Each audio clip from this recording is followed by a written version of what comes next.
looking for Sato. I can't help you. How do I get to him?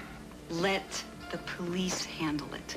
Michael Douglas is a New York cop trying to find an escaped prisoner in Japan in Black Rain.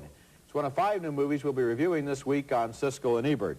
I'm Roger Ebert of the Chicago Sun-Times. And I'm Gene Siskel of the Chicago Tribune. Our first film is the highly touted Black Rain by Ridley Scott, the maker of Alien and Blade Runner. Like those pictures, Black Rain is good looking, but there's not much else to recommend it. Michael Douglas plays a tough New York City detective. How tough? He drag races a punk on a motorcycle as the movie begins. The rest of the film is about as sophisticated. The next thing that happens is that Douglas and his partner witness a Japanese mobster threaten a rival doing business with an American mafioso.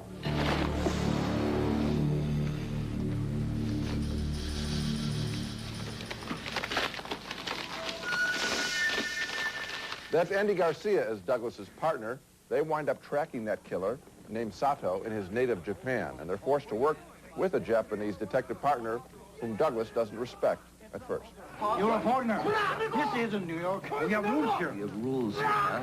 Hey, look, pal, I see Sato's work, okay? He ain't following your program. Black Rain pays only lip service to the Japanese culture in the most obvious stereotypical ways, as Douglas, on the case, gets a lesson in how to use chopsticks. Doma arigato. Big shot from New York, huh? The last act of the film is the predictable extended chase in colorful Japanese urban settings.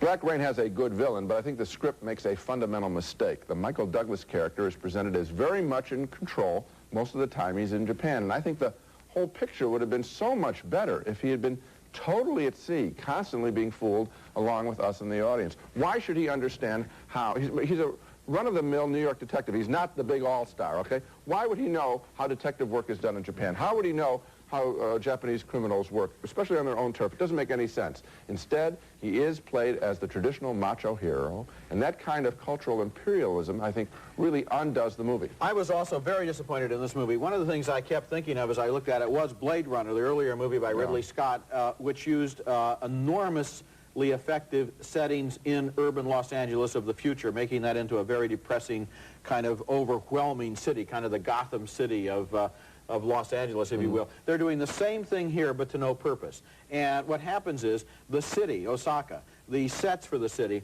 overwhelm the action. There was so much visually going on that has nothing to do with the story that you're almost distracted. And then in the middle of it, this really dumb, simple story. I mean, it's not a very good plot. And you didn't mention Kate Capshaw, who was the bartender in the mob hangout. Because she's an important... Now, this could have been a cliche of one sort, where they have the geisha who falls in love with the American cop and gives him all the secrets. Instead, it's an American girl who's been there 8 years and presumably knows every single secret of the Japanese mafia, which she doles out to Michael Douglas one at a time. I somehow doubt if an American girl could find out everything about the Japanese yakuza, as they call themselves, even in 8 years, even as a bartender. Well, if she knew it all, why would she give it to him? That's the point. Good point. The whole thing is, this movie is made like an American film, and they just... I think it's almost insulting. Well, the portrayal of the Japanese in the film, which could have been exciting and fresh to us, is just standard stuff updated from stereotypes of the 40s. Terrifically good-looking productions to cover up a very, very, very, very thin script. Okay, next movie.